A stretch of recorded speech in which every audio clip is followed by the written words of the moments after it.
Hello dear students, welcome once again to మన Dakshit YouTube channel. నేను మీ కాసు sir. JW లేదా నీట్కి కావాల్సిన కెమిస్ట్రీని మనం ఎగ్జామ్స్ స్టార్ట్ అయ్యే ముందే, అంటే అది జనవరిలో జరిగే జేడబ్ల్యూ సెషన్ కావచ్చు, ఏప్రిల్లో జరిగేది కావచ్చు, లేదంటే మేలో జరిగే నీట్ కావచ్చు, దానికోసం ఒక 20 నుంచి 30 నిమిషాల్లో కాన్సెప్ట్స్ అన్నీ ఎక్స్ప్లెయిన్ చేస్తూ బ్రీఫ్గా దానికి సంబంధించిన క్వశ్చన్స్ ఏ విధంగా సాల్వ్ చేయాలనే దాని మీద గత కొద్ది రోజులుగా దసరా నుంచి మొదలుపెట్టి సంక్రాంతి వరకు అని మనం ఒక కార్యక్రమం పెట్టుకున్నాం. దానిలో భాగంగా ఈరోజు అమైన్స్ అనే ఇంపార్టెంట్ చాప్టర్ని కవర్ చేద్దాం. అవునా, డెఫినెట్లీ ఒక క్వశ్చన్ అయితే వస్తుంది ఈ ఎంట్రన్సెస్లో. చిన్న చాప్టరే బట్ ఇంపార్టెంట్ చాప్టర్ కదా, చేసేద్దాం. Synthesis of amines. ముందు అమైన్స్ అనేవి మీ అందరికీ తెలిసిందే, are the alkyl or aryl derivatives of ammonia. ఇందులో నువ్వు ఒక కార్బన్ 2 హైడ్రోజన్ పెడితే దాన్ని ప్రైమరీ అంటాం. 2 కార్బన్లు ఒక హైడ్రోజన్ పెడితే సెకండరీ అంటాం. 3కు 3 కార్బన్లు పెట్టినట్టయితే దాన్ని టెర్షరీ అంటాం. 4 కూడా పెట్టే అవకాశం ఉంది, ఎందుకంటే ఇక్కడ లోన్ పేర్స్ ఉన్నాయి కదా. కాకపోతే సాల్ట్ అవుతుంది, ఎందుకంటే ఆ లోన్ పేరు ఇచ్చిందంటే దాని మీద పాజిటివ్ ఛార్జ్ వస్తుంది. క్వాటర్నరీ అమ్మోనియం సాల్ట్ అంటాం. అదేవిధంగా ఏదైనా బెంజిన్ లాంటి గ్రూప్ NH2తో ఉన్నట్టయితే దాన్ని ఎరైల్ అమైన్ అని పిలుస్తాం. సో ఈ విధంగా క్లాసిఫికేషన్ ఆఫ్ ఎనిలిన్స్ చేస్తాం మనం. ఇక్కడ మనం ఏం చేస్తున్నామంటే ఆల్కైల్ హాలైడ్ తీసుకొని ఇప్పుడు నేను మొదటి మోల్ అమ్మోనియాని వేస్తాను. ఆల్కైల్ హాలైడ్ ప్రాపర్టీలో చదవాలి, HX తీసేస్తే మనకు వచ్చేది RNH2 అంటే ప్రైమరీ అమైన్. ఇప్పుడు ప్రైమరీ మీద నేను మళ్ళొక్క మోల్ ఆల్కైల్ హాలైడ్ వేస్తే, సెకండ్ మోల్ వేస్తే మనకు వచ్చేది సెకండరీ. ఇక్కడ కూడా HX తీసేస్తున్నాం. ఇంకొకసారి ఆల్కైల్ హాలైడ్ వేసినట్టయితే మళ్ళొక HX తీసేస్తే మనకు వచ్చేది R3. సో ఈ విధంగా మనం ప్రైమరీ, సెకండరీ లేదా టెర్షరీ లేదా క్వాటర్నరీ, అంటే ఇంకొకసారి వేసినట్టయితే SN2 పాత్వేలో ఇది రియాక్షన్ జరిగి మనకి క్వాటర్నీ అమ్మోనియం సాల్ట్ ఇస్తుంది. ఆల్కైల్ హాలైడ్ నుంచి ప్రిపేర్ చేయడం ఎట్లా. ఆ తర్వాత ఇదేందన్నా థాలమైడ్ కదా, పొటాషియం థాలమైడ్, అవునా. సో దీన్ని మనం గేబ్రియల్ పొటాషియం థాలమైడ్ రియాక్షన్ అని కూడా అంటాం. ఇక్కడ థాలమైడ్లో ఉండే హైడ్రోజన్ అనేది ఎసిడిక్, ఎందుకంటే ఇక్కడ -MFX ఉన్నాయి కనుక. సో ఇక్కడ ఈ న్యూక్లియోఫైల్ అనేది SN2 పాత్వేలో దీని మీద అటాక్ చేసి మనకి N-ఆల్కైల్ థాలమైడ్ ఇచ్చింది. ఆ తర్వాత దీన్ని హైడ్రోలైసిస్ చేసినట్టయితే, అంటే వాటర్తో ట్రీట్ చేసినట్టయితే మనకి ఇక్కడ 2 హైడ్రోజన్స్ యాడ్ అయిపోయి మనకు కావాల్సిన అమైన్ అనేది ఫామ్ అవుతుంది. ఎక్సెస్ యాసిడ్ తీసుకున్నాం కదా, అందుకే మనకు అమ్మీనియం సాల్ట్ వచ్చింది. ఏబ్రియల్ థాలమైడ్ అన్నిటికంటే ఇంపార్టెంట్ రియాక్షన్ ప్రిపరేషన్లో. ఆ తర్వాత నైట్రో ఆల్కేన్ తీసుకొని ఎప్పుడైతే రిడక్షన్ చేస్తావో hydrogen in presence of palladium charcoal, tin HCl, iron HCl తీసుకుంటే NO2 కాస్త NH2గా మారిపోతుంది. అంటే నైట్రో ఆల్కేన్ కాస్త అమైన్ కింద మారిపోయింది. సైనైడ్ని రెడ్యూస్ చేస్తే లిథియం అల్యూమినియం హైడ్రైడ్, ఎందుకంటే ఇది పోలార్ పై బాండ్ కనుక ఇక్కడ కూడా మనం పోలార్ తీసుకుంటాం. మీకు ప్రైమరీ అమైన్స్ వస్తాయి. ఐసోసైనైడ్ తీసుకుంటే ఇంపార్టెంట్, ఇది కూడా హైడ్రోజన్స్ యాడ్ చేసినట్టయితే సెకండరీ అమైన్స్ వస్తాయి. గుర్తుపెట్టుకొని, చాలా ఇంపార్టెంట్ రియాక్షన్. ఓకే, ఇక్కడ చూడొచ్చు మీరు, మనం ఏం చేస్తున్నాం, ఇక్కడ అమైడ్ తీసుకున్నాం. అమైడ్ నుంచి ఈ C డబుల్ బాండ్లోనే CH2గా మార్చడానికి క్లెమెన్సన్ రిడక్షన్ పనిచేయదు. అది ఆల్డిహైడ్స్ కీటోన్స్కి మాత్రం. ఇక్కడ మనం వాడేది H2 in presence of copper chromium oxide Cu2 CrO5 వాడితే C డబుల్ బాండ్ కాస్త CH2 కింద మారుతుంది. సోడియం బోరోహైడ్రేట్ కార్బాక్సిలిక్ యాసిడ్స్ డెరివేటివ్స్తో రియాక్ట్ కాదు, ఎందుకంటే దాని రియాక్టివిటీ తక్కువ. అదే లీథియం అల్యూమినియం హైడ్రేట్ తీసుకుంటే మాత్రం ఇది మళ్ళీ ప్రైమరీ అమీన్ కింద మారుస్తుంది. డైబోరిన్ తీసుకున్న ప్రైమరీ అమీన్ వస్తుంది, కాకపోతే తక్కువ ఈల్డ్ వస్తుంది, పెద్ద ఇంపార్టెంట్ కాదు ఇది. సోడియం ఈథైల్ ఆల్కహాల్ కూడా తీసుకోవచ్చు. ఓకే, అదేవిధంగా మనం ఈ రియాక్షన్ని కార్బాక్సిలిక్ యాసిడ్స్లో చూడడం జరిగింది. హాఫ్మన్ బ్రోమమైడ్ రియాక్షన్ అని. ఇది డీగ్రేడేషన్ రియాక్షన్ కూడా అంటే, ఎందుకంటే కార్బన్ సంఖ్య తగ్గింది ఇక్కడ. అండ్ ఇక్కడ ఏం జరిగింది, కార్బన్ల సంఖ్య తగ్గింది, డీగ్రేడేషన్ అంటాం. బ్రోమిన్ ఇన్ ఆల్కలీ కోల్డ్ కండిషన్స్లో వాడతాం. సో ఫస్ట్ మీకు ఏమొస్తుంది నాన్న, హైడ్రోజన్ యాసిడిక్ కదా ఇది, ఎందుకంటే ఇక్కడ ఎలక్ట్రాన్ విత్డ్రాయింగ్ ఉంది కదా. సో యాసిడిక్ కనుక అది పోయిన తర్వాత మళ్ళీ ఆల్కలీ వేస్తే హెచ్బిఆర్ వెళ్ళిపోతుంది. మీకు వచ్చే ఇంటర్మీడియట్ పేరు నైట్రీన్. నైట్రోజన్కి ఒకటే బాండ్ పేరు ఉంది, నైట్రీన్, కార్బిన్ లాగా. ఇప్పుడు ఇది రీఅరేంజ్ అవుతుంది, ఇది టు అంటే మీకు ఐసోసైనేట్ ఇంటర్మీడియట్ వస్తుంది. అండ్ మీకు already Curtius reaction, Lossen reaction అన్నీ చెప్పాను నేను కార్బాక్సిలిక్ యాసిడ్స్లో. So this converts into primary amine. Okay, so important reaction చాలాసార్లు అడిగారు.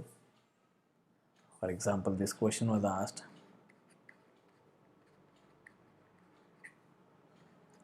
బ్రోమిన్ ఇన్ ఆల్కలీ, ఇది తీసేయాలంతే, ఎనిలీన్ రాయాలి. ఓకేనా, తర్వాత కెమికల్ ప్రాపర్టీస్ విషయానికి వద్దాం. కెమికల్ ప్రాపర్టీస్లో ఇక్కడ లోన్ పేర్స్ ఉన్నాయి కనుక దీన్ని లూయిస్ బేస్ అంటాం. దీని బేసిక్ స్ట్రెంత్ విషయానికి వస్తే 2 డిగ్రీ, 1 డిగ్రీ, 3 డిగ్రీ అంటాం. సార్ మరి 3 డిగ్రీకి ఎక్కువ ఉండాలి కదా అంటే కరెక్టే, కానీ నువ్వు ఎప్పుడైతే దాని కాంజుగేట్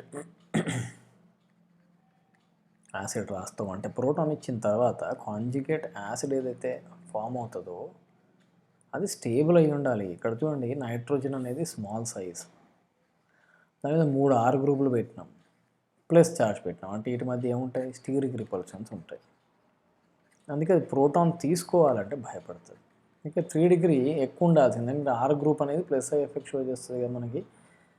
ఎలక్ట్రాన్ రిలీజింగ్ గ్రూప్స్ ఎంత ఉంటే అంత ఎలక్ట్రాన్ డెన్సిటీ నైట్రోజన్ మీద ఎక్కువ ఉంటే అంత ఈజీగా ప్రోటాన్ని ట్రాక్ చేయాలి అది. కానీ ప్రోటాన్ తీసుకుంటే దానికి అరగదు కనుక అది తీసుకోవడంలో లాస్ట్కి వెళ్ళిపోయింది.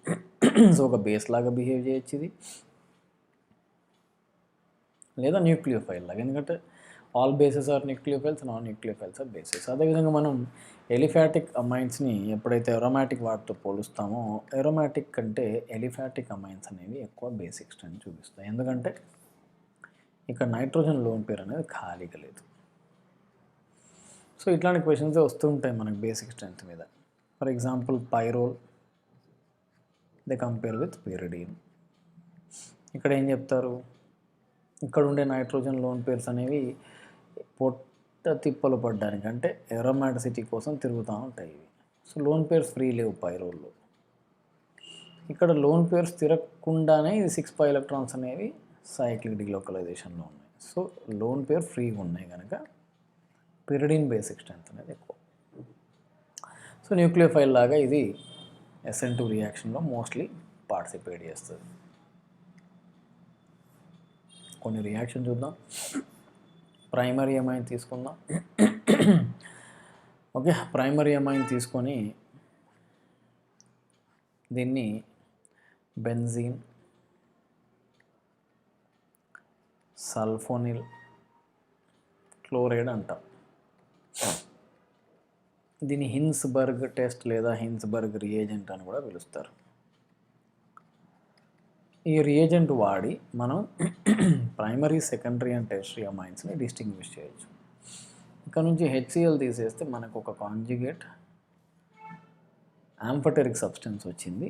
దీనిలో అసిడిక్ హైడ్రోజన్స్ ఉన్నాయి కనుక ఇది సాల్ట్ రూపంలోకి మారిపోద్ది ఎప్పుడు ఫైనల్గా NaOHతో ఎక్స్ట్రాక్ట్ చేస్తే, అంటే ప్రైమరీ అమైన్ ఉన్నట్టు. ఫైనల్గా వచ్చే కాంపౌండ్ నీళ్ళలో కరిగితే ప్రైమరీ. అదే సెకండరీ అవుతే HCl తీసినాం కానీ ఇక్కడ దీనిలో అసిడిక్ హైడ్రోజన్ లేదు, బేస్తో రియాక్ట్ అవ్వదు కదా. 3 డిగ్రీ అమైన్ అయితే ఇక్కడే రియాక్షన్ ఆగిపోతుంది, ఎందుకంటే 3 డిగ్రీలో తీసేయడానికి HCl లేదు కనుక. ఈ విధంగా ప్రైమరీ, సెకండరీ అండ్ టెర్షరీని డిస్టింగ్విష్ చేయడానికి హిన్స్బర్గ్ రియేజెంట్ వాడచ్చు. అదే ఎక్స్క్లూజివ్గా ప్రైమరీ కోసం అయితే స్మెల్ ఆఫ్ మస్టర్డ్ ఆయిల్ వచ్చి ఒక రియాక్షన్ ఉంది. ఎట్లా చూడండి, ఇక్కడ C double bond S SH NHR. ఆ తర్వాత నువ్వు గట్టిగా దీన్ని హీట్ చేసినట్టయితే H2S బయటికి పోయి ఐసో థయాసైనేట్ వస్తుంది. దానికి మస్టర్డ్ ఆయిల్ స్మెల్ ఉంటుంది. ప్రైమరీ అమైన్కి వాడతారు. Very important. హాఫ్మన్ టెస్ట్ అని కూడా పిలుస్తుంది. Hofmann primary amine test. ఇది ఇంకో టెస్ట్ కూడా ఉంది, అది వేరు ఇది వేరు. ఆ తర్వాత మీరు చదివిందే ఇది ఐసోసైనైడ్ టెస్ట్. క్లోరోఫామ్లో చెప్పాను నేను. ఓన్లీ ప్రైమరీ అమైన్స్ ఎప్పుడైతే chloroform in presence of alkali react అవుతాయో it gives rise to what? Isocyanides.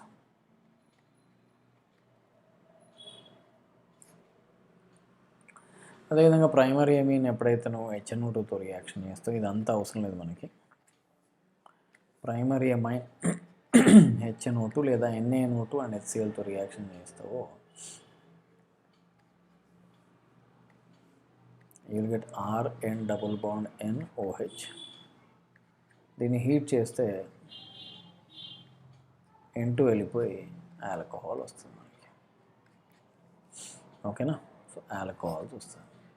So primary amine with HNO2 gives rise to alcohol is a very important reaction. ఆ తర్వాత Hofmann reagent ఏంటది? Diethyl oxalate వాడితే ఇక్కడ వచ్చే product ఏదైతే ఉందో మీరు చూడండి, ఇది ఓఎస్ తీసేయండి, సి డబుల్ బాండ్ NHR. ఇది హైడ్రోజన్ బాండింగ్స్ పుణ్యమా అని సాలిడ్ రూపంలో ఉంటుంది. సో నీ ప్రోడక్ట్ సాలిడ్ అవుతే ప్రైమరీ అమైన్ అంటాం. ఇక్కడ కూడా ఇథైల్ ఆల్కహాల్ పోతే వచ్చే దానిలో హైడ్రోజన్ బాండింగ్ లేవు కనుక లిక్విడ్ రూపంలో ఉంటుంది. అప్పుడు దాన్ని సెకండరీ అమీన్ అంటాం. 3 డిగ్రీ రియాక్షన్లో పార్టిసిపేట్ చేయాలి. ఏం జరుగుద్ది ఇప్పుడు మనం మిథైల్ హైడ్రైడ్ వేస్తే? క్వాటర్నరీ అమ్మోనియం సాల్ట్ వచ్చింది కదా. దీన్ని హీట్ చేస్తే స్టీరిక్ ఎంట్రన్స్ ఉంది ఇక్కడ నుంచి హైడ్రోజన్ పోవాలి, ZF పోవాలి, కానీ ఇది హాఫ్మన్ పోతుంది. ఎందుకంటే steric repulsions, due to steric repulsions.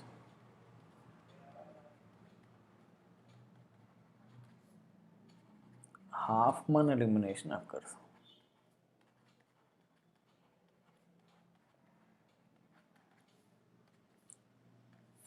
అంటే ఇక్కడ డబుల్ బాండ్ వస్తుంది, ZF రాదు. ఇది ఒక రియాక్షన్, అవునా కదా? ఇప్పుడు మన దగ్గర ఇట్లాంటి కాంపౌండ్ ఉందనుకుందాం.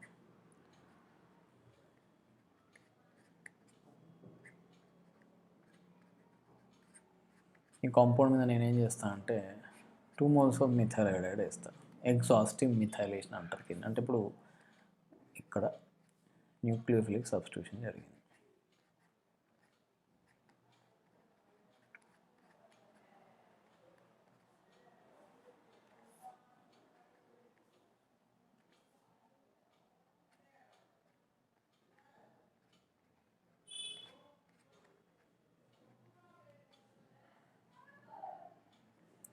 దీన్ని ఎప్పుడైతే నువ్వు సిల్వర్ హైడ్రాక్సైడ్ వేసి హీట్ చేస్తావో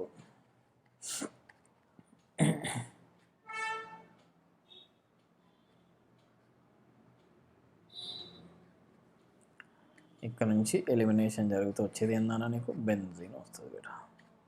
ఆల్రైట్, వెరీ ఇంపార్టెంట్. ఆ తర్వాత ఎనిలీన్ ఏ విధంగా ప్రిపేర్ చేస్తారో చూద్దాం. ఓకే, సో న్యూక్లియోఫిలిక్ సబ్స్టిట్యూషన్ తెలిసిందే, మనం చదువుకున్నది. ఇది బెంజైన్ మెకానిజం అని ఎరైల్ హైలైట్స్లో చెప్పింది. ఇక్కడ కానీ బెంజైన్ ముందు ఇక్కడ నుంచి HCl పోయి బెంజైన్ ఫామ్ అవుద్ది. ఆ బెంజైన్ మీద నెక్స్ట్ స్టెప్లో NH2- అటాక్ అవుతుంది. ఓకే, సేమ్ థింగ్, Cl ప్లేస్లో NH2 రావడం, బెంజైన్ మెకానిజం. సో ఒకసారి రియాక్షన్స్ చూద్దాం, ఏ విధమైన రియాక్షన్స్ అనేవి ఇక్కడ జరుగుతూ ఉంటాయో. మీ అందరు తెలిసిందే, ఇక్కడ ఈ డయాజోనియం సాల్ట్ ఫార్మేషన్ సంబంధించి చాలా క్వశ్చన్స్ ఉంటాయి. NaNO2HCl వేస్తే మనకి డయాజోనియం సాల్ట్ వస్తుంది కదా. ఓకేనా? అదేవిధంగా HNO2తో రియాక్షన్ చేస్తే ఇప్పుడే చెప్పిన నేను NH2 పోయి OH వస్తుంది. దీని మీద ఎసైలేషన్ చేసినట్టయితే సబ్స్టిట్యూషన్ అనేది NH2 మీద జరుగుద్ది, ఎన్ఐసైలేషన్ రియాక్షన్ ఇది. ఓకేనా. అదే దీని మీద కాన్సన్ట్రేటెడ్ HNO3 అండ్ H2SO4 వేస్తే మనం మామూలుగా అయితే NH2 గ్రూప్ని ఏమని చెప్తాం, +M గ్రూప్ అని చెప్తాం కదా, ఆర్థో పారా డైరెక్టింగ్ అయి ఉండాలి. కానీ ఇక్కడ చిన్న సమస్య అదేంటంటే H+ వేసినప్పుడు ఇది NH3+ రూపంలోకి మారిపోతుంది. ఇప్పుడు ఎప్పుడైతే నువ్వు దీని మీద నైట్రేషన్ వేస్తావో అప్పుడు నీకు వచ్చే ప్రోడక్ట్ మెటా ఉంటుంది. ఇది గుర్తుపెట్టుకున్నాను, ఎందుకంటే NH3+ రూపంలోకి మారిపోయింది కనుక. ఇక్కడ లూయిస్ యాసిడ్ వేసి ఫ్రెల్క్రాఫ్ రియాక్షన్స్ చేయకూడదు. ఓకేనా. ఎందుకంటే లూయిస్ యాసిడ్ నైట్రోజన్ మీద పోయి కూర్చుంటుంది, ఎందుకంటే అది ఎక్కువ గ్లామరస్, అంటే ఎలక్ట్రాన్ డెన్సిటీ ఎక్కువ కనుక. ఫినాల్లో లాగానే దీన్ని కూడా స్ట్రాంగ్ ఆక్సిడైజింగ్ ఏజెంట్ వేసి తోమితే ఫినాల్ వస్తుంది, అంటే మొత్తం కార్బన్స్ ఆక్సిడైజ్ అవుతాయి. కొన్ని క్వశ్చన్ చూద్దామా. ఇప్పుడే చెప్పినాను ఇది యాసిడ్ హలైడ్ ఎనిలీన్ HCl తీసేయాలి. అప్పుడు ఏమవుతుంది, NH C డబుల్ బాండ్ ఇటు సైడ్ బెంజిన్ ఉంది. ఇప్పుడు మనం దీని మీద ఇది మీ A, ఇప్పుడు దీని మీద బ్రోమినేషన్ చేయాలి అని సంకల్పించుకున్నాం మనం, A to B కావాలి అంటే. ఇప్పుడు ఎలక్ట్రాన్ రిలీజింగ్ ఉన్న NH వైపు అవుద్దా, ఎలక్ట్రాన్ విత్డ్రాయింగ్ ఉన్న C డబుల్ బాండ్ వైపు అవుద్దా. Electrophilic substitutions prefer electron releasing group, అంటే ఇటువైపు అవుతుంది, అంటే ఆర్థో పారా ఆఫ్ NHకి అవుతుంది. పారా అయితే స్టీరిక్ హిన్నెస్ తక్కువ ఉంటుంది కదా బేట, సో NHకి పారాలో ఆన్సర్ ఉంటుంది, ఆప్షన్ ఏ. నెక్స్ట్ చూద్దామా. ప్రోటోన్ అంటే ఏ నైట్రోజన్కి బేసిక్ స్ట్రెంత్ ఎక్కువ అని అడుగుతున్నారు, మోర్ బేసిక్ ఏది అని. ఎక్కడైతే లోన్ పేర్ రెజొనెన్స్లో లేదో అక్కడ చూసుకోండి. ఇక్కడ చూడండి, ఇది బ్రహ్మాండంగా రెజొనెన్స్లో ఉంది, ఇది మొదలు పెడితేనే రెజొనెన్స్ అనేది ఒక రేంజ్లో ఊగుతూ ఉంటుంది.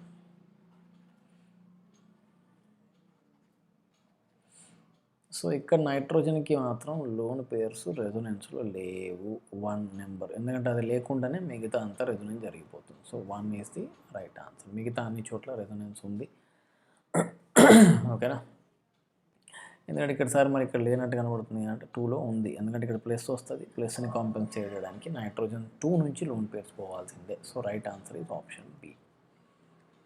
తర్వాత క్వశ్చన్ చూద్దాం. NaNO2HCl తెలిసిందేగా, diazonium chloride.